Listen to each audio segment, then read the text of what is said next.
নমস্কাৰ দৰ্শকসকল, আপোনালোক সকলোকে অমূল্যবাণীলৈ স্বাগতম জনাইছোঁ। আজিৰ ভিডিঅ'টোৰ বিষয় হৈছে মাত্ৰ 3 দিনৰ ইচ্ছা পূৰণৰ এটা উপায়। অসম্ভৱ ইচ্ছাও পূৰণ হয় এই বিশেষ উপায়টো কৰিলে। উপায়টো একেটা সময়তেই 3 দিন কৰিব লাগিব। উপায়টো কৰিবৰ বাবে এখন কাঠৰ আসনত ৰঙা কাপোৰ পাৰি ল'ব। তাৰ ওপৰত হনুমান বাবাৰ যদি ফটো আছে হনুমান বাবাৰ ফটো, বা যদি ৰাম সীতা বা আপোনাৰ ৰাম দৰবাৰৰ ফটো আছে তেনেহ'লে সেই ফটো আপুনি ৰাখিব পাৰিব। ৰখাৰ পিছত আপুনি এগছি চাকি জ্বলাব, আৰু চাকি জ্বলোৱাৰ পিছত আপোনাৰ কি ইচ্ছা আছে সেই ইচ্ছাটো আপুনি এটুকুৰা বগা কাগজত লিখিব ৰঙা ৰঙেৰে, আৰু লিখাৰ পিছত কাগজ টুকুৰা ভাঁজ কৰি এই ফটোখনৰ তলত থৈ দিব। এতিয়া আপুনি শ্ৰী ৰাম নাম যিমান পাৰে সিমান আপুনি জপ কৰিব 3 পৰা 5 মিনিট।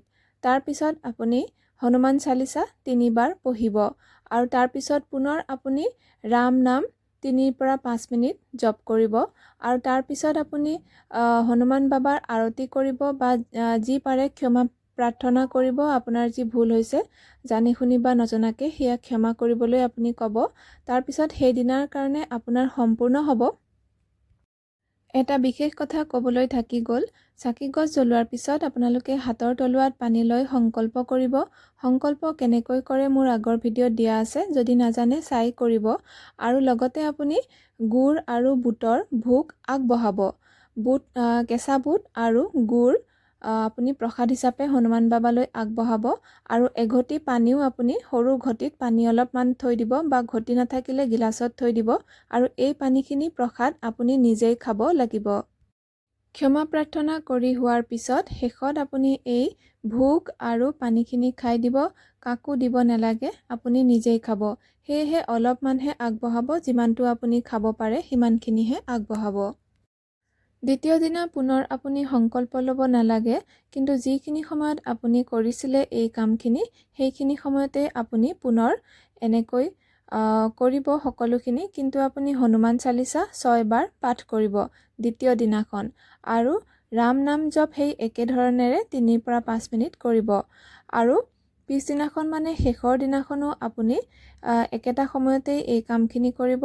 হনুমান চালিচা আপুনি শেষৰ দিনাখন 9 বাৰ পঢ়িব, আৰু তাৰ আগত আৰু পিছত ৰাম নাম জপ কৰি ক্ষমা প্ৰাৰ্থনা বিচাৰিব।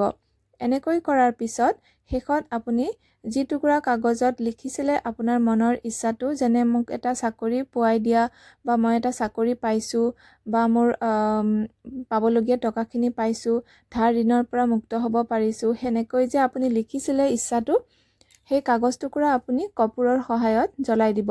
পূজাত ব্যৱহাৰ কৰা কৰ্পূৰ পায়, সেই কৰ্পূৰৰ সহায়ত কাগজ টুকুৰা জ্বলাই ছাইখিনি কোনো গছৰ গুৰিত বা পানীত আপুনি দি দিব। আপোনাৰ ঘৰত যদি হনুমান বাবাৰ অলৰেডি ফটো আছেই তেনেহ'লে আপুনি বেলেগকৈ চকী পাতি বা আসন পাতি কৰিব নালাগে।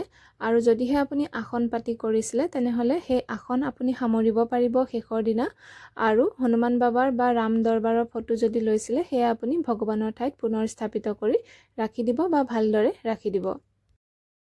দৰ্শকসকল, আজিৰ ভিডিঅ'ৰ ইমানতে সামৰণি মাৰিছোঁ। ধন্যবাদ।